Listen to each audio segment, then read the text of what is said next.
Smile. But I'm not happy. People Why are you staring. I don't want to do this. You have to. They'll know No one something's cares wrong. about your Why life. is that bad? Nobody cares. They won't understand. Nobody I want to go cares. home. You'll hurt their feelings. This is ridiculous. What are Why we even just talking about? like, Just you want keep to keep them them happy. What if they They're think gonna you're be mean. stupid? Just keep them happy. Just keep them happy. Just lie. I'm not here to sugarcoat, life's already a bumpy road. Too much shelter causes pain, let's just be real honest. Things are gonna knock you down, avoidance will not help you out. Let's talk it through, here me and you, let's keep it real honest. Hi, friends, acquaintances, and strangers. Welcome to Real Honest, the podcast where I share candid thoughts and feelings about life, love, and relationships, God and church, adulting, the workplace, and everything in between. I am your host. My name is Samantha, and you probably won't always like me, but I will always be honest with you. I finally have an update to share for the goals check-in portion. I have completed my outline for my book, which is very exciting. I've never written an outline before. The previous book that I wrote, I didn't use an outline. I had the entire book in my head before I started it, and I just sat down and was off to the races and worked on it until it was done. The one that I am working on now, I just kept getting stuck and I couldn't quite decide like how I was getting from point A to point B, and I didn't have a whole lot of it planned out. Also, when I wrote the previous book, I kind of just... I don't think I already had it broken into chapters, but it was more just that like I would write until I felt like it was the end of the chapter. I was like, this seems like a good cliffhanger moment, and then would move on to the next one. But I also, my very first draft of that book, I wrote by hand in a notebook, and then I typed it up. I think it probably was initially in a Word doc, and then I moved it over to Google Docs. And the book that I'm writing now, I'm using Scrivener for the first time. I've been in a few different writing groups over the years, and everybody highly recommends Scrivener. I am not a huge fan of it yet. I think it's a great tool for writers that write out of order because you can like drag and drop really easily. So if you just have a scene in mind, but you have no idea where it goes in your book, then Scrivener is a really great tool because you can just write scenes and then you can order your chapters at the end and you can drag and drop your scenes into the chapters. I write in order, so even if I have a scene in my head, when I envision it, I know exactly where in my book it is. And if I'm not there yet in my writing process, like if I've written the beginning and I'm envisioning the final scene, I won't write the final scene just because I have it in my head. Like I'll wait until I get to the end of the book. So I don't really need the whole drag and dropness of it. And Scrivener is set up where you're supposed to make like a folder for each chapter, and then within each folder you put the scenes. And that just has been hard for me because I'm struggling to figure out like how many scenes are supposed to be in a chapter. And that's part of what has been throwing me off, has been using Scrivener instead of Google Docs. So I really should have just gone back to Google Docs, but I paid for Scrivener, so I want to use it. But I went to a webinar recently where they were talking about the narrative structure, which like you all learned in high school language arts class, you know, the whole inciting incident, rising action, all that stuff. And she basically was reviewing that and was taking through like the Hunger Games and like how that goes through the narrative structure. And while I'm very familiar with the narrative structure, I had kind of forgotten about it in terms of like, I didn't plan my book to make sure it had, a rising action and an inciting incident and a climax. It naturally has all of those things because I know how to tell a story. But it did help me after attending this webinar to sit and draw out the narrative structure and write my plot points in to make sure, like, to see where they went so I could see like how far I am into the book and how far I have left to go visually. And so what I did with my chapter folders in Scrivener is instead of them being like chapters, I organized them by like exposition, rising action, inciting incident, and I'm doing them that way. So then when I'm done, I can break them into chapters. If I want to say like maybe the exposition has too many scenes in it, then I would break that into multiple chapters. But that's been a lot easier for me to get going. So now that I have the entire thing outlined out, I can totally just sit down every day and write because I know exactly what scenes I want to do from start to finish, and I'm really excited about it. That being said, my goal is no longer to write a chapter a month. My new goal is to write at least half of a scene every time I sit down to write. So don't be afraid to pivot your goal. Like if whatever you're working toward is not serving you or not working for you in any reason, it's possible that you want to pivot and not pursue that goal, but it's also possible that you want to pivot and pursue that goal in a different way, that you just need to restructure it in your brain of how you attack it. I also have scheduled a session with a story coach who I'm going to meet in a couple weeks, who's actually the person who gave the webinar that I went to that I found really helpful, and I thought she was awesome. And I was like, cool, I'd like to see if I want to work with her. So it's kind of like an intro session to see if I want to do like an ongoing coaching or use her editing services or anything like that. So this is like an initial get to know you to see like what all services she offers. But part of like, I go to all these conferences and webinars and stuff, and people are always offering this stuff. And I'm always like, I don't need that. I'm great. Like, I know how to write a book. I know how to edit a book. Like, I don't need help. But like, clearly I need help because it's not going as quickly as I would like it to. And I know that it can go so much quicker. And I watched her webinar. I wrote 3/4 of my outline that day, and then I got stuck. And then I gave myself a couple days to think about it, and then I wrote the rest of it the next day. So it was like very quick. And so I'm like, if she can at least like inspire me in that way to keep going and get the whole thing written by the end of the year, that would be awesome. What I'm learning from God right now is a lot of gratitude. I totally had a Israelites in the wilderness moment the other day because work has picked back up for me. It's been super busy the last probably not even a whole week. It's been the last like 4 days, and I've been so stressed out and very overwhelmed. And I keep texting my sister like, I hate working. I'm so over this. I'm over people pinging me. And it's funny because I had just finished reading Exodus. I'm like into Leviticus now. And it's so frustrating to read because it's like, hello guys, like God has told you over and over and over again that this is what you need to do, and you're not doing it, or you're doing it and you're complaining, where it's like he gets them out of Egypt and then they complain. They're like, we don't like the wilderness. There's no food. It's hot. Like, we're hungry. We're tired. We'd rather be slaves again. And he's like, here's some food. And then they're like, it's not tasty enough. Like, it's just all of these like complaints, where I feel like that's how I'm being right now, where I'm just like, I was begging and begging and begging either for work to pick up at my regular job or for me to get a second job or a new job. And work has picked up at my regular job, which is an answered prayer. And I've been complaining about it like ever since, because I forgot how when I'm busy, it's like there are people that I have to work with that really, really frustrate me.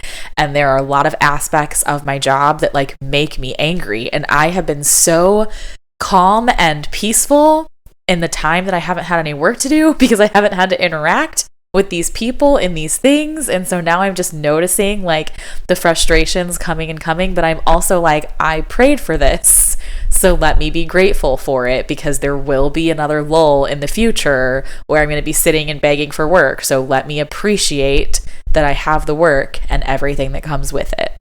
Along with that, I think God's just giving me a continued lesson of what I've been getting for the last probably 1.5 years now, of just that like when I have a specific vision or idea of how something is going to happen or how God's going to talk to me, I tend to miss what he actually says or the thing that he actually does because I'm searching for it in a specific place.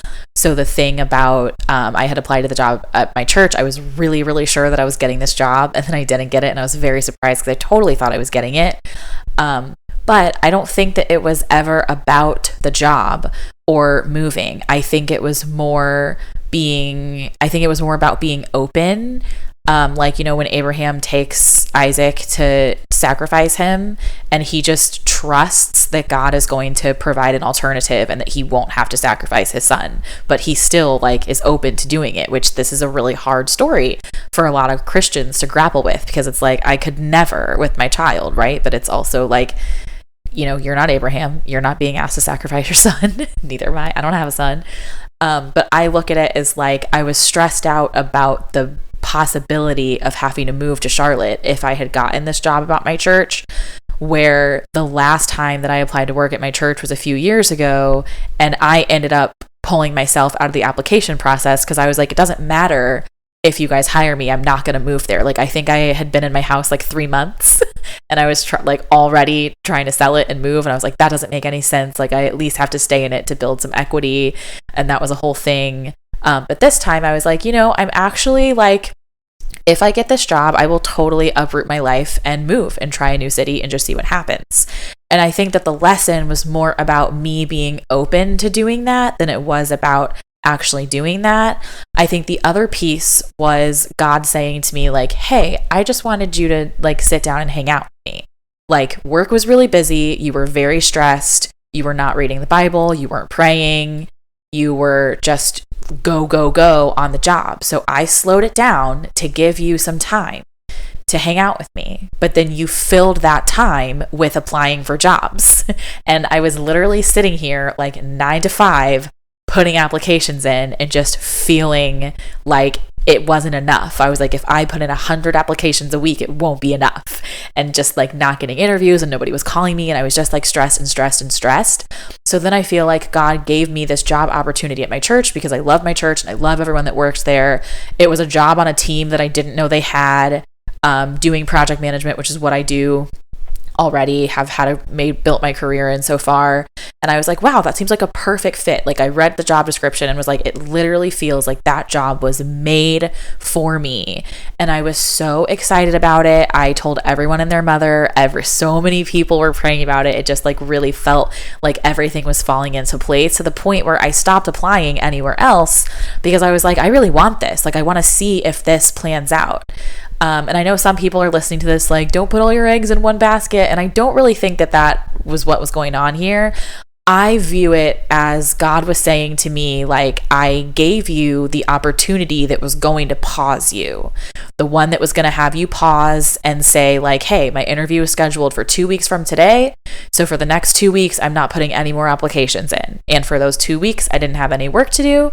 So I did like totally dive into the word. Like, I spent more time than I usually do. I got into the rhythm of reading the Bible every day and meditating and like really trying to talk to God more than I had been in the past. And I just felt so much lighter and peaceful in that process. This is not to say that I don't have bad days or that I didn't have bad days in those 2 weeks, because I'm a person that suffers from depression. So like that just comes on out of nowhere. There still were random days within those 2 weeks that I would just like lay there and cry. But it felt easier to get out of. It was more like I felt it coming and I like let it happen, and then I could get out of it more easily than I've been able to in the past. And I do attribute that to spending more time with God. I could be wrong. But when I got rejected from the job, I wasn't like destroyed about it. I was very like, okay, and we move on. And so that was nice, because with so many of the other jobs that I was applying for, some of them I even was applying thinking to myself, like, I hope I don't get that because I really don't want that. And this was one that like I applied, I really wanted it. Like, I prayed about it. I killed the interview. Like, I know that the interview went awesome and I felt really good about it. And I was just going through the process made me feel like this is what I want to feel for every job application and every interview. And I don't care if it takes me years to find my next job. This is what I'm going to do, which obviously if you have no income and no savings, you're unemployed, you do need to just frantically take whatever job is available to pay your bills. Okay. This only makes sense if you either have some savings or you have a job that maybe you just don't love and you're wanting to go to a different job. But so that has shifted my process, where I now have booked for myself on my own calendar a 3-hour block of time every Monday. That's all that I give myself every week to job hunting. And that's when I look through LinkedIn. I look through the emails from all the talent communities that I've joined. I only join talent communities for companies that I really want to work for. I browse all the job applications, and it has to be something that I feel good and excited about. Those are the only jobs that I'm spending time putting applications in. And then I'm searching to see if I can find recruiters on LinkedIn and messaging them. And it's a whole process, but it's a process that's fun and exciting, because when you really want a job, I know needing a job is a different thing, but when you really want a job, filling out the application is exciting and the interview is fun, and it's just kind of like hanging out with friends to learn more about a job and a company that you really care about. So that has been an awesome thing for me to learn.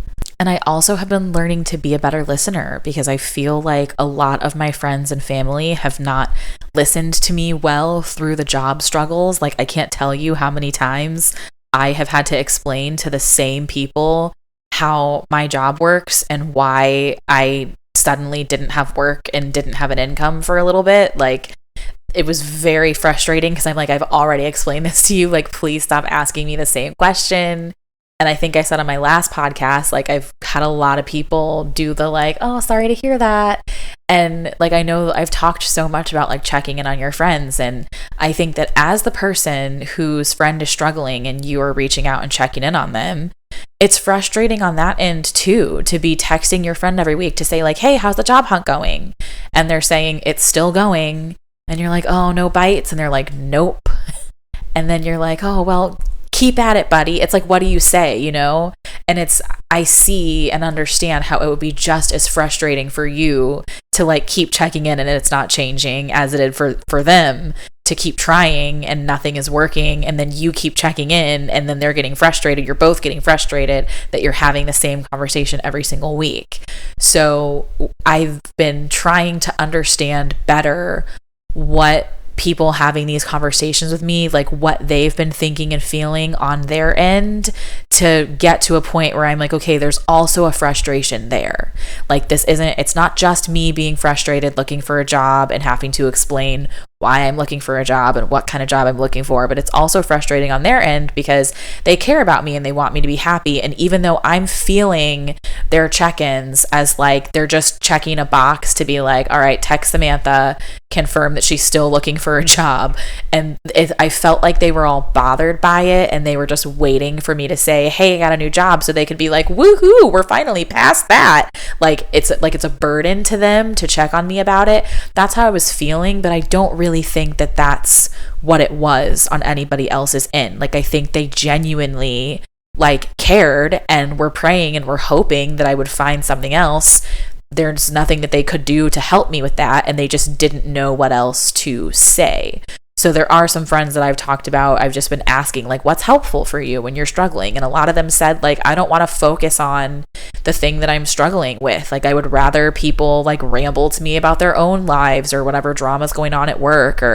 And I'm kind of that way, too. Like, I definitely want to vent and I want people to sit and listen to me. But then I want to move on and do something else and still live life, you know? Like, I don't want people to just call me and say, hey, are you still looking for a job? And I'm like, yep. And they're like, oh, okay, I'll keep praying, and then hang up and then just rinse and repeat every week. Like, that does not do anything for me. And on the note of listening better, that leads me into the topic this week, which is, let's all please collectively learn to be better listeners. Mostly this comes from it being an election year, as many of you probably gathered from the title of this episode, which is also a Taylor Swift lyric. But the whole talking with that same big loud opinion, but nobody's listening, that's what I feel from all corners of the internet every election year, is just everybody is screaming their opinions into the void and nobody is actually listening. And I will be honest, I am a person that used to be guilty of this as well. I totally was one of those people that if somebody told me that they were voting for Donald Trump, I immediately would assume that that person was a racist and hated women and loved criminals and they were a terrible person. And I would be like, I don't want to associate with you. Let's not have conversations. Let's not be friends. Like, you're clearly crazy. And I feel like there are so many people that identify as Democrats that feel that way. And then there are so many people that identify as Republicans who think that all Democrats are baby killers. And I think that's really sad. I think that it sucks. I don't really know where we go to like improve that. But I think the first step is having a conversation with someone with the goal of listening to them. You don't have to fully understand what they're saying. You don't have to agree with them. The goal is not for either person to sway the person to the other side, but it's really just to try to understand where they're coming from. And I totally understand that like there are certain issues that it's like people have hard lines and they can't try to understand. But I just mean like since becoming an election judge, I have it's really the first thing that has like forced me to spend time with a bunch of Republicans, because when you are an election judge, they're required to have one from each party at every table.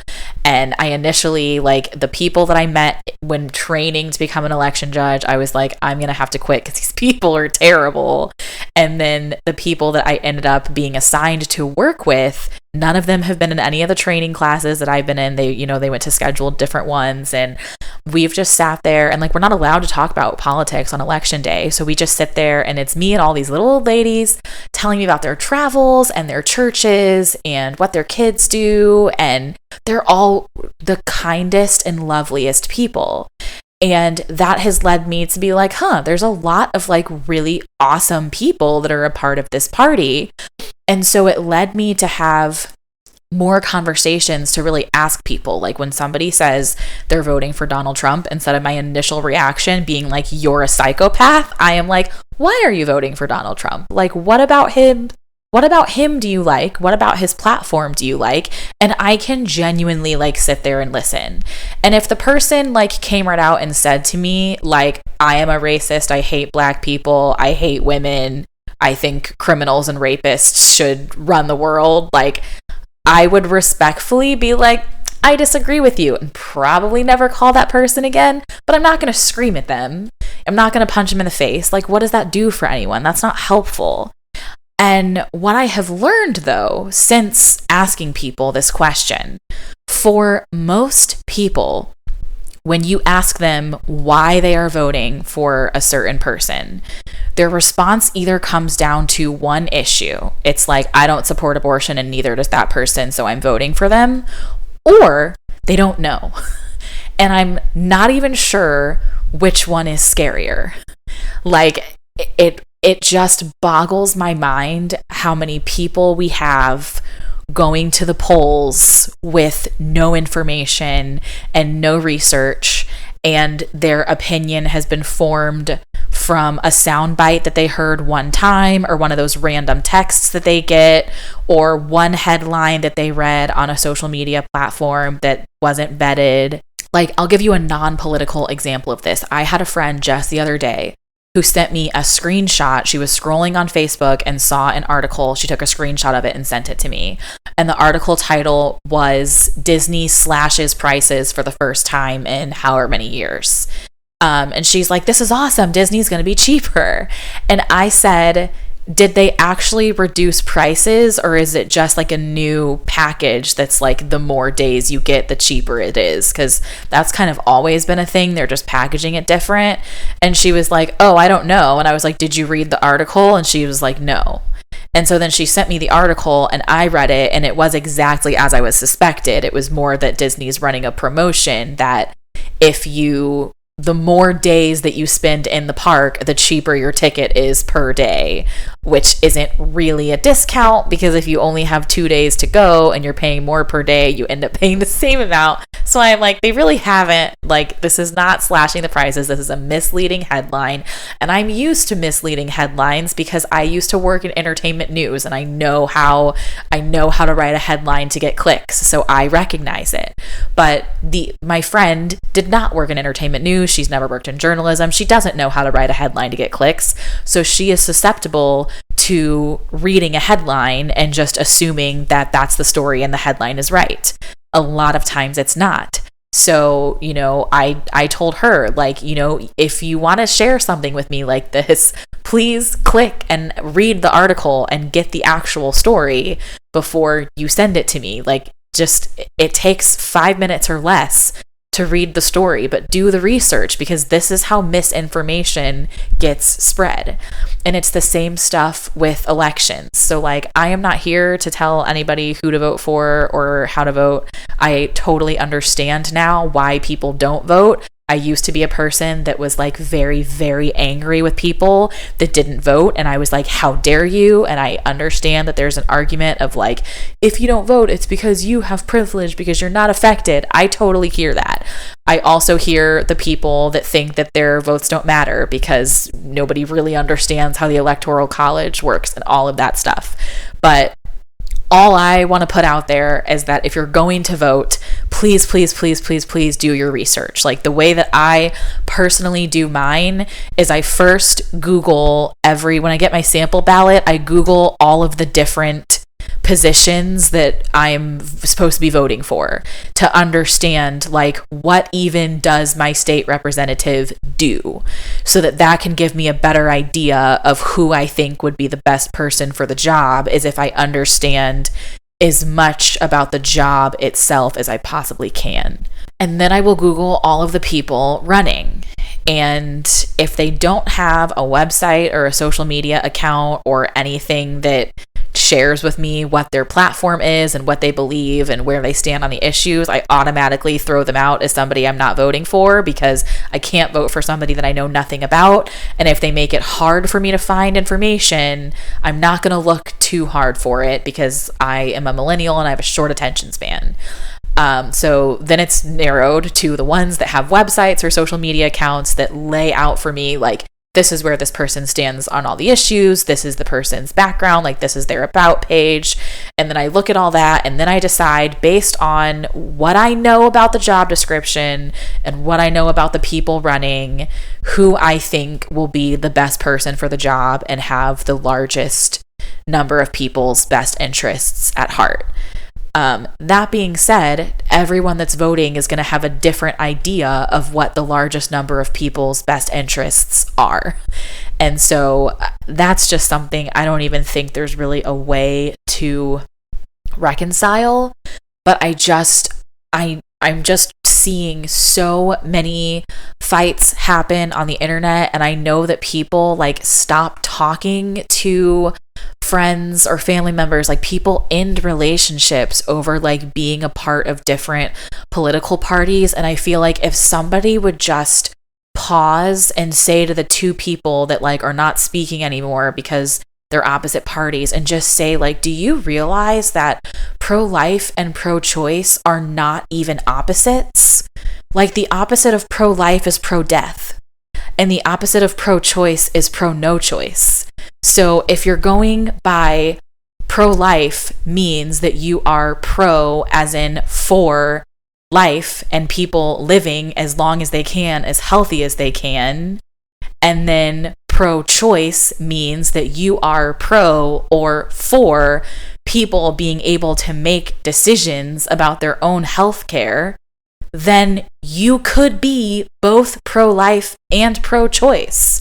So like, for a person who identifies as pro-life to say that pro-choice people are baby killers, like that just doesn't make logical sense with the definitions of the two things. So, you know, and it's just like, would those two people be open to hearing and understanding that? Like, I think most would not be, but I think that we should at least try, especially people who claim to be Christians. I feel like Christians should be modeling disagreeing well. You know, like I see this in seminary all the time, but the debates that happen over what a scripture meant and who wrote the scripture and how it applies today, like it's crazy. Like these scholars that spend years and years like learning Greek and learning Hebrew, but they're able to say like, I understand why you think it says that, and you understand why I think it says this. And at the end of the day, we have to just like agree to disagree and should still be able to like shake hands and walk away, unless it is something, you know, if someone walks up to me and is like, I hate black people, I might be like, are you open to not hating black people? And if they're like, no, then I'd be like, alrighty, then you and I have no reason to have a conversation. But even then, like, that could be a conversation. It doesn't have to be screaming and spitting on each other and throwing things at each other and burning each other's house down. Like, it can be a very simple, like, hey, if you don't like me and don't want me to exist, you don't need to kill me. Like, you could just not interact with me and you would achieve the same thing. That's as much time as I care to give to politics. So I'm going to shift into a very interesting conversation that I had with a friend that is still on this topic of listening. So I have a girl who is in my small group who really dominates the conversation too much. And I've really been struggling for months now of how to have a conversation with her because she is almost always the first person to answer, and she always talks at least twice as long as everybody else.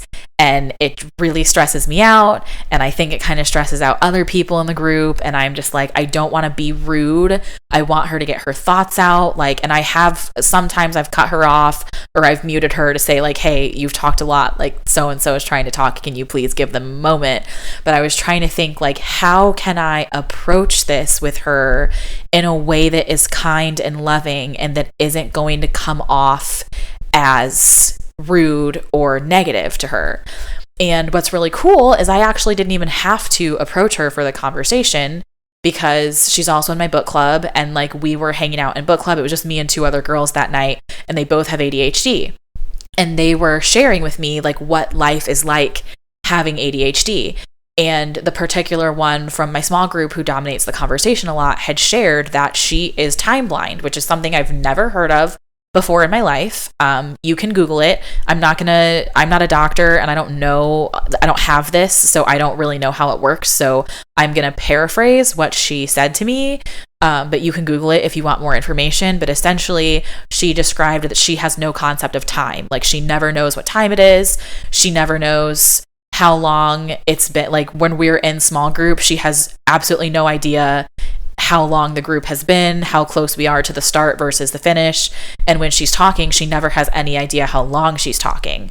Like, to her, when she answers a question or she shares something in group, it's about getting her thought out, and she speaks until her thought is complete and she feels like everybody listening understood it. And I was like, that is so interesting to me, because the way that I receive it is that you only care to hear your thoughts and you're not interested in what anyone else has to say, because you're constantly bulldozing over other people, and like other people come off mute and try to talk, but if they try to talk at the same time as you don't usually notice. Like, you don't pause to say like, oh, you go ahead. It's like you just get louder than them and have a more aggressive personality, so they usually like succumb and they just come back. They sit down and go back on mute and then don't talk. And I assume that's not a great experience for them.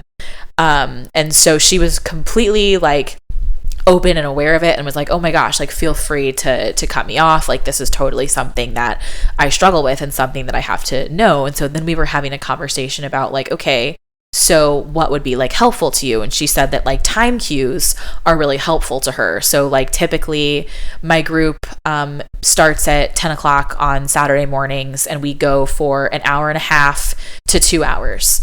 And so at the hour and a half mark is always when I pause to pray, because I don't want anyone stuck feeling like they can't go. So I make like a clean break of like, we have prayed, the group is over, you can leave.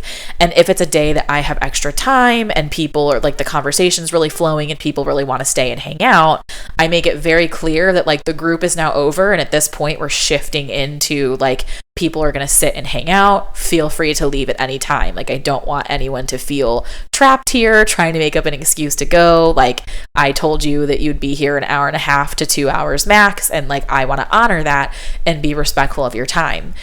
And so once we got to the respect of your time piece, like, she was explaining to me how, since she has no concept of time, she's notoriously late. And I was telling her how like, I know people that are notoriously late, and they absolutely drive me insane because I am notoriously early. I grew up in a family that lived by early is on time is late, and if you are late, don't bother showing up. Like, I get everywhere early all the time, because if I'm going to the movie theater, like, I want to get my snacks, go to the bathroom, and be in my seat before the lights go out. I think it's really embarrassing when people come late into the movies and have their flashlights on to find their seat, and it just like draws attention to them that doesn't need to be drawn if they would just get there on time. Like, I like to get to class early so that I can pick my seat where I'm going to be most comfortable. And it, especially if I'm ever going anywhere new, I give myself a lot of time to get there early, to find parking, to make sure I scope out the bathroom situation, like all that good stuff. And I was sitting here like hearing this girl say that like she has no concept of time, and I'm thinking, how do you function in life?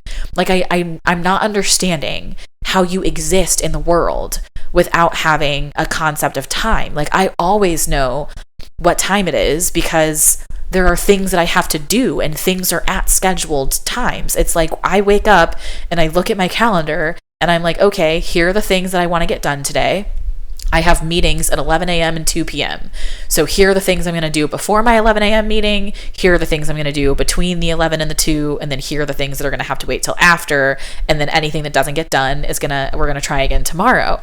But it's just like, I'm just totally not understanding. And so even when she was done, like explaining to me like how her life goes and different things that she does to help her like try to stay on track, I still wasn't understanding it because at the end of the day, I do not have ADHD and I am not time blind and I do not understand. I have never lived that.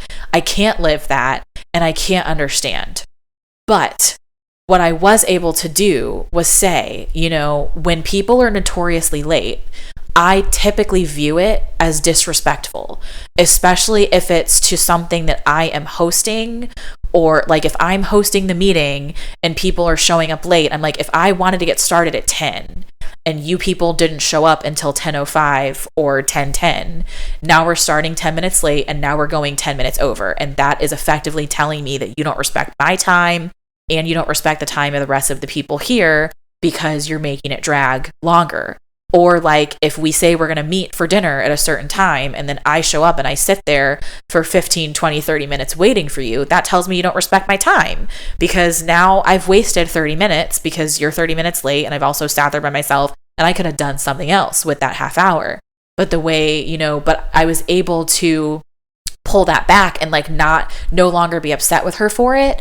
Also, partially what helps is I'm reading this book right now called Radical Candor about how to be a better boss. And they have the specific example in that book of when people are notoriously late, people tend to assign negative personality traits to the behavior of being late. So typically, if somebody is chronically late at work, you view them as lazy, you view them as disrespectful, you view them as uncaring, where they may not be any of those things. They're just late. Like the fact is that they're late, and you need to be able to stop with them being late and not assign additional things to it. And I was sharing that with her about the book, and she was like, no, absolutely, that's it. And she's like, that's the thing. Like people often think that she is lazy or disrespectful because she's always late. But she said that's why she makes sure to explain to all of her friends like that she is ADHD and that she's time blind, and that is what causes her to be late all the time, and that she's working on it and has different things in place to help her with it. And it was really, really necessary for me to like listen to her say that because I had been growing like a negative, or not growing, but assigning like negative feelings toward her because of her behavior in group. But now that I totally understand like what is causing it and that it's coming from a place that is semi out of her control and that it has nothing to do with being rude or disrespectful, then that's a lot easier for me to work with in the future. I've had 2 hard conversations this week, so I'll give you guys the heavier one first so we can end on a light note. But so basically, I have a friend, and then the 2 of us have some mutual acquaintances that are closer to the friend than they are to me. And so this friend had confided in me about something, and then one of the mutual acquaintances reached out and asked me a question about something the friend had shared with me. And I answered their question, and it has now blown up and like caused a rift between my friend and these other people. And so they reached out to me and were like, can you help me understand like why you shared anything with that person? This was really difficult for me on multiple accounts. I value both relationships and I want to keep both relationships. But I also had to come to terms with like, I totally did something wrong here and needed to own up to it. And it took me a while to like notice that I did something wrong. When the mutual acquaintance reached out to me, they asked a direct question that included specific details of the thing that the friend had shared with me. So I made an assumption that the 2 of them had also had a conversation about it. And so I was confirming something that was already known, or something that I thought was already known. So that was a miss on my part for not confirming that. I also am closer with the friend than I am with the acquaintance. So just due to the relationships that I have with the two people, I should have gone to my friend first to confirm with them, like, hey, this person is asking XYZ, like, is it okay if I answer? Is there anything specific you want me to say, or should I just refer them back to you? Which in the end is the conclusion I came with. I totally should have just referred them back to the source. Just didn't occur to me in the moment. And I also just try to always be a truthful person. So I was like, I mean, it really was a yes or no question that I was asked, and I told the truth, and I didn't really see the harm in doing that. And I had like a lengthy conversation with the friend about it. And they were very open and honest about like, hey, I understand like why you had the conversation. I wish that you hadn't. I'm upset about it. And it totally hurt me to hear them say that. But at the same time, I was like, I get it. Like, I totally get it. If I were in your shoes, I would be mad at me too. I sincerely apologize. Like, I apologize to the friend. I also called the acquaintance and had a conversation to say like, hey, I overstepped. I should not have had that conversation with you. That was not my place. And I just really appreciate my friend having the wherewithal to like bring this to me, because I feel like if the two of us were not people that have spent significant time in therapy, I think our friendship would have just been over. I think they would have made an assumption that like I'm a gossiper that talks about them behind their back and they don't like me anymore, and we just never would have spoke again, and I wouldn't have known why. Or if they had been in therapy and I hadn't, they might have brought that to me, and then I might have gotten super defensive and been like, well, I was asked a yes or no question and all I was doing was answering it, and they knew things that made it pretty obvious that you had talked to them already, so like this isn't my fault, you know. But I appreciate that like we both were in a place to say like, here's how I feel, and let me take responsibility for like my negative part in this thing. And that felt really good to like be able to come together and discuss and get on the same page. That's not to say that it wasn't uncomfortable. Like, it was very uncomfortable. I definitely was like tense and like sweaty the whole conversation, but I'm really, really glad that it happened. And I think that that is the thing that stops most of these conversations from happening. I think that people get tense and sweaty, and like the hairs on the back of your neck stand up, and you start to get really uncomfortable, and you're like, oh no, oh no, oh no. And then you run in the opposite direction. And so I'm just here to tell you that that tingly, stressful feeling, it will not last. It's going to be like a shiver down your spine. It's going to be uncomfortable for a minute. It's going to go away, and you are going to be okay. And I promise you that you are going to be all the better for having had the conversation. The second hard conversation I had this week was with a friend that came to visit me recently. And this friend is very messy, and I am very clean. So again, when I say like I was raised in a family that like early is on time and on time is late, I was raised in a family where everybody is absurdly clean. Let me paint you guys a picture.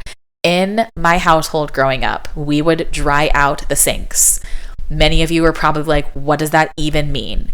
I mean, like when you brush your teeth in the morning and then you rinse the toothpaste down the drain, you then take a dry towel and you dry all of the water out of the sink so that there are not water droplets, because water droplets in the sink are unattractive, even though the whole purpose of a sink is to have running water in it, but you dry out the sink. Anyway, that is how clean my house is. And I do as crazy clean as my parents and grandparents were. I love that they have instilled this in me, because I love being a clean person. Like, my house is absurdly clean. It is always clean. I love to keep it that way. Another thing that I was taught is that you always leave things better than you found them. So these are things that I grew up with. These are things that my friend did not grow up with. So she comes to stay with me, and it's like every time we eat, there are just like crumbs everywhere. She's like making a cup of coffee, drinks half of it, and then leaves the half-filled cup of coffee on the table for like the rest of the day until she decides that she wants more coffee or tea or something. And then she'll be like, oh, my cup is up in my room, let me go get that. And I'd be like, it's not there anymore. Like, when we left the loft to go out to breakfast, and I was like, all right, we're leaving now. I'm not going to leave any half drinking, half eaten food around. Like at that point, it's getting poured out, it's going in the trash because I'm deathly afraid of bugs and I'm not trying to have bugs in my house. Which was the other thing, is that when she was coming in and out of the house, she would frequently stand in the doorway with the door open. And so flies came in. And when I go like to my mailbox, that door is not open for 3 seconds. The door, I open the door a sliver. Like I open it just enough for me to slide out and I close it immediately behind me because I do not want bugs in my house. Okay, so after she leaves, I'm cleaning my house and I'm finding all of these things. Like there's just crumbs everywhere. There's like a smudge on the wall from the air mattress. Like the pump of the air mattress was like rubbing against the wall while she was sleeping and it left like a dark gray mark on the wall. And then there's like makeup all over the sink. And I have this bath tray, like, you know, one of those trays that you can sit like a wine glass on in a book or whatever for when you're taking your bubble bath and soaking. I have that bath tray in my guest bathroom. And I had moved the tray last time I was in there cleaning the bathtub and I had sat it on the sink. And I guess I had forgotten to go in there and put it back over the tub. But so there was like powdered makeup and like toothpaste splatter all over this bath tray. And I'm sitting there like, as the guest using this bathroom, if you see this bath tray sitting on top of the sink, why do you not put it on the floor? So that you can keep your mess in the sink, that you can rinse out and wash everything down. But that's my logic. You know, that's how my brain works. It's not how her brain works. And so I was getting very angry with her. I was sending Snapchats of the mess to my sisters because they are as absurdly clean as I am. And I knew they were going to like get it, that like my skin was crawling. And it's so funny because some of the friends that I like complained to about it were like, oh my gosh, that's so rude and disrespectful. I would never invite her in my home again. And I was upset with her. Like I was super annoyed. I felt like I was constantly cleaning after her. Like I just felt like the maid. And I was sitting there thinking like, you know, we've traveled together before and it's been fine. Like we've stayed in hotels before, Airbnbs. And I think those are fine because it's not my place where it's like I keep my room clean or my half of the room, but somebody does come to clean this after we go. Where like in my house, I am the maid. Like the person coming to clean it after you go is me. And the biggest thing that pissed me off was that it was clean when she got here and it was dirty when she left. And I am just the type of the person who wants to always leave things better than I found them. So it felt super disrespectful that she left it worse than she found it. But there was another thing that like, oh, the toilet paper. Oh my gosh, you guys. Like I change a roll of toilet paper once a month at most. And it's not because I don't pee. It's because I live alone and I have 3 bathrooms. So I just use a different one every time I go. And it usually is about a month before I have to change toilet paper. And I had 2 friends visiting me and we went through 3 rolls of toilet paper in 4 days. And so I'm sitting there like, somebody needs to buy me 2 rolls of toilet paper because this is ridiculous. Like now it's costing me money. But since I have done all of this work of trying to learn how to listen better and understand other people, like I was able to have a conversation with her and understand that like, for one thing, she knows that she's messy. Like she's just not as clean as me, but she didn't notice the air mattress putting the mark on the wall. And so the other thing is like, I am insanely detail oriented and she is not. So there are little things where like if she like bumped the wall and spilled her coffee and it like either got on the wall or like fell on the floor, like she didn't notice that right away. I would notice it right away and dive after it, like cleaning, which is partially because it's my house and I'm absurdly clean, but it's also because I'm just more detail oriented than she is. And so it's more things that like I should have pointed out to her. Like I should have gone into the bathroom before she came in and said like, oh, the bath tray is still here. Let me take that out so that it doesn't get messy at all. And we talked about this. So like next time she comes to visit, I'm going to be like, we're going to turn the air mattress to make sure that the pump is not facing the wall so that if it hits the wall and rubs, it's going to just be the fluffy mattress part and not the pump.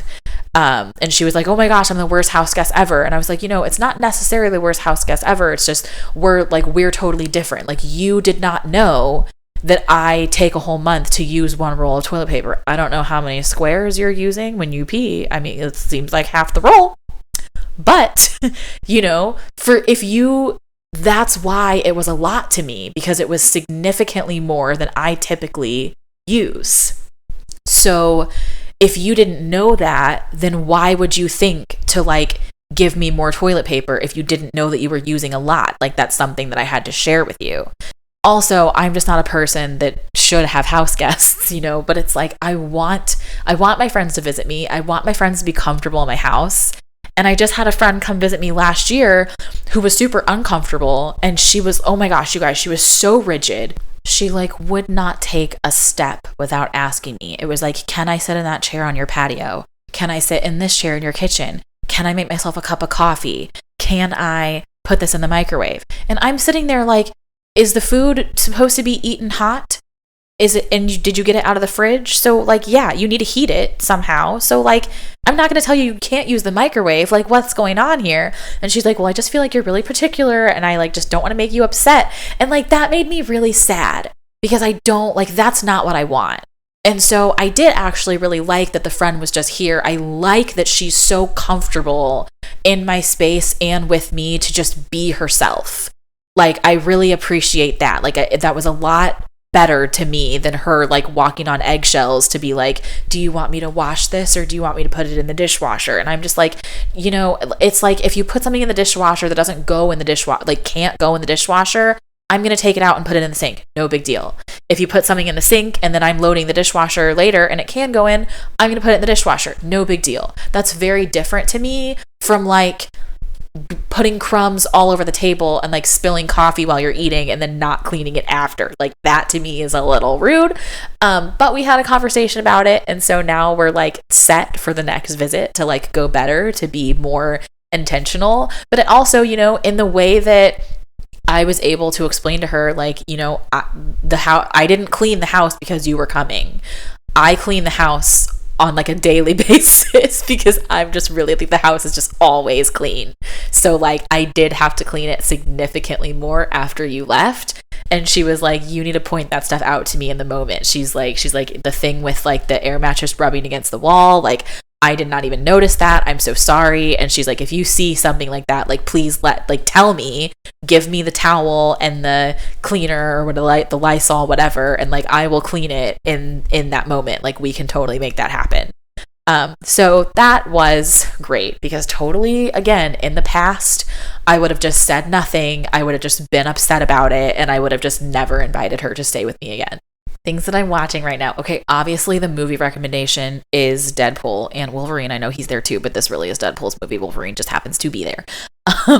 Perfect movie. It is perfect in every way. I saw on Threads earlier today, somebody said oh my gosh, this movie is just full of inside jokes that all of us are a part of. And yes, exactly. It's the best. I loved every second. I want to see it 52 more times. The TV shows I'm watching right now are Private Practice and The Chosen. So Private Practice has been interesting. It's it's a lot slower than Grey's. It's just overall slower paced. And that's intentional, because Grey's is supposed to be, at a teaching hospital where everything's go, go, go. And Private Practice is supposed to be at a private practice in LA where things are more relaxed. So it is intentionally slower paced, but that also is less fun to watch. But there are interesting stuff about the characters. If you've not seen Private Practice and you watch Grey's, Amelia starts on Private Practice. Her entire backstory is on Private Practice. So I recommend watching it, at least for that reason. But it's interesting because there are characters I love Amelia on Private Practice. I hate her on Grey's. I loved Addison on Grey's. I hate her on Private Practice, which is really unfortunate because it's her show. But they do have a lot of really good storylines. I would recommend that anybody that has really strong views on abortion, either way, watch Private Practice, because I think that they have two characters that butt heads on that issue frequently, and they model having really good, hard conversations about it. And a lot of the conversations do end with one or both of them storming out of the room and them not talking for a bit, but they're always able to come back together. And it's like each season, this issue comes up again. And in the most recent season that I'm in, they were able to like finally get to the place to say like, agree to disagree. Like, we're never going to agree on this, but I finally understand like why you have a hard stance on the side that you do. And that's been like really beautiful and interesting to see. I'm trying to watch The Chosen really and truly just because it's about Jesus, and it feels like wrong to dislike something that's about Jesus. But I don't know, you guys, I can't get into it. Everybody that I know that loves The Chosen is like, oh my gosh, it's so good, I'm crying every week. And now I'm just like, are you crying because you actually think the show is so good and moving, or are you just crying because you're like seeing the story of Jesus and like that is moving to you? Because I've only watched like 5 episodes, so also take this with a grain of salt. Like I think it's got like 5 seasons now. I'm not sure. I'm only on season 1, like episode 6, I think.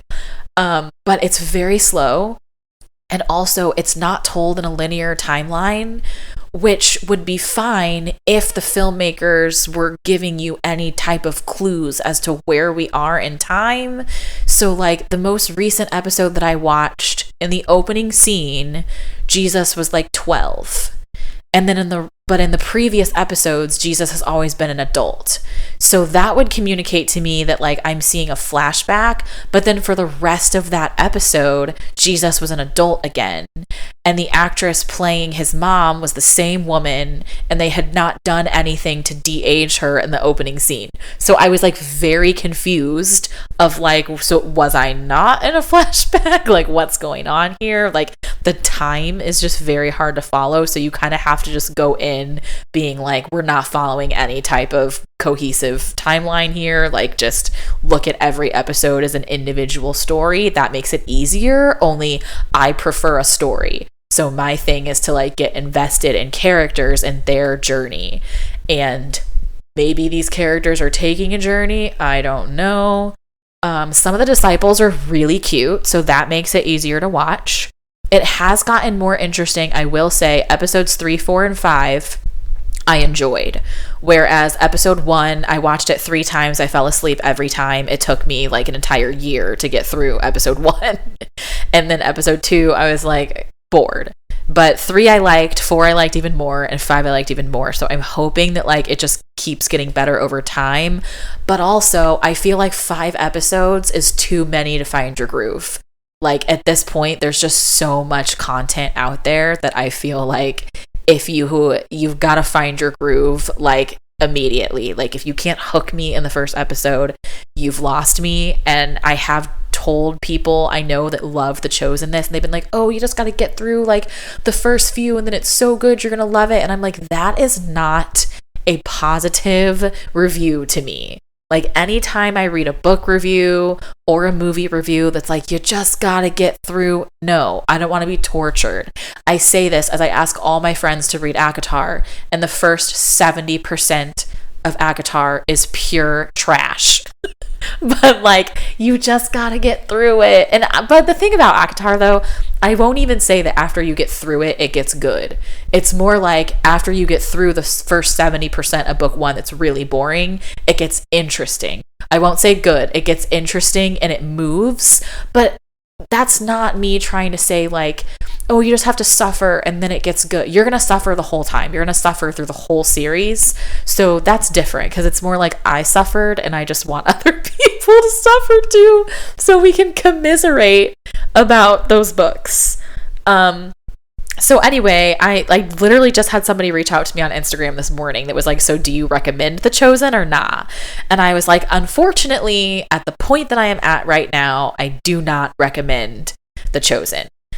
I am going to keep watching it just because I want to have seen it. So I will let you guys know if it gets better. But it's the same kind of thing where like I'm watching Star Wars just because Star Wars is really popular and a lot of people really love it. And I just want to add it to my film repertoire of things that I've seen. I feel like Star Wars is something that every person that considers themselves a film buff should have seen.